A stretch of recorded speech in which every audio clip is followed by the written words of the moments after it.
मुझे आज अपने पुराने दिन की याद आ गई और मुझे बहुत अजीब सा लग रहा था। और जब मैं सोच रहा था कि मैं ऐसे-ऐसे काम करके भी छोड़ चुका हूँ, तो मुझे बिल्कुल यकीन नहीं हो रहा था कि ये मैं वही अमित हूँ कि जो मैं पहले छोटा हाथी ड्राइव करता था। और मैं इतने छोटे-छोटे काम कर चुका हूँ दोस्तों, और वही छोटे-छोटे काम करके आज मैं अपने जीवन को बेहतर से बेहतर बनाने की कोशिश कर रहा हूँ। तो हेलो फ्रेंड्स, मेरा नाम है अमित और आज मुझे जाना था एक सगाई में। तो उसके पहले मुझे मम्मी बोलती है कि बेटा गाँव जाके खोआ लेके जाओ, क्योंकि अब होली का त्यौहार आने वाला है, तो हमारे घर में बनेंगे गुंजिया। और फ्रेंड्स, ऐसे बहुत अच्छे स्पेशल डिशेस बनते हैं जो कि सिर्फ होली के त्यौहार में बनते हैं। और जब मैं गांव आया तो मेरी भाभी जी बना रही थी पापड़, और बहुत स्वादिष्ट रहते हैं ये पापड़। फिर मैं आता हूँ बरघाट, और बरघाट आके मेरा भाई जगदीश भी आता है मेरे साथ जाने के लिए, क्योंकि मेरा और जगदीश दोनों का दोस्त है संदीप, आज जिसकी सगाई है। और हम लोग निकल जाते हैं संदीप की सगाई में जाने के लिए। और रोड बहुत अच्छी थी, मौसम बहुत सुहाना था। और मैं शुरू में जिसकी बात कर रहा था कि मुझे आज पुरानी याद आ गई, यही गाड़ी देख के मुझे आज पुरानी याद आ गई। क्योंकि पहले के समय में मैं ऐसे ही अपने छोटा हाथी में पेटियाँ रख के जाता था और ग्राहकों के यहाँ जाके डिलीवर करता था,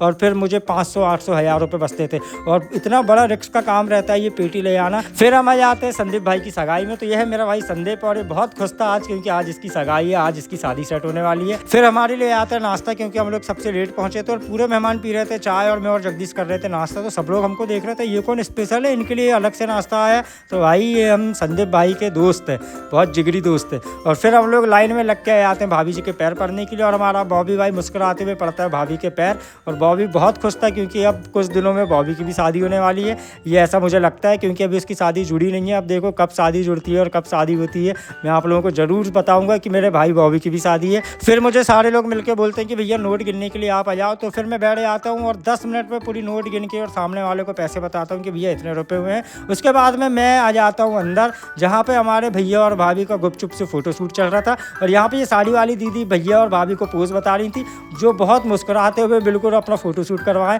फिर हमारा बॉबी भाई गाड़ी लेके आता है, और फिर मेरी नज़र पड़ती है संदीप पे। तो संदीप के साले साहब संदीप को बिल्कुल गुलाल से लाल कर चुके हैं, और भाभी भी देख के हंस रही थी, क्योंकि संदीप पूरा मुस्कुरा रहा था और इतना ज़्यादा खुश था संदीप। और फिर हम लोग निकल जाते हैं कहानीवाड़ा जाने के लिए। और कहानीवाड़ा जाते जाते एक ये था तालाब, इसका बहुत प्यारा व्यू है और मुझे बहुत आनंद आया यहाँ पे आके, बहुत सुकून था, बहुत शांति थी। और ये जो नेचुरल व्यू है इसकी बात ही अलग रहती है, और शहरों में ऐसा व्यू बिल्कुल नहीं रहता है। उसके लिए हमको गाँव या फिर जंगल में ही जाना पड़ता है। और दोस्तों, ये जो रास्ता है, ये रास्ता पूरा जंगल से भरा हुआ है। यहाँ पे अंधेरा होने के बाद अगर हम आ गए तो कोई पक्का नहीं कि हमारे सामने कौन सा जानवर आ गया।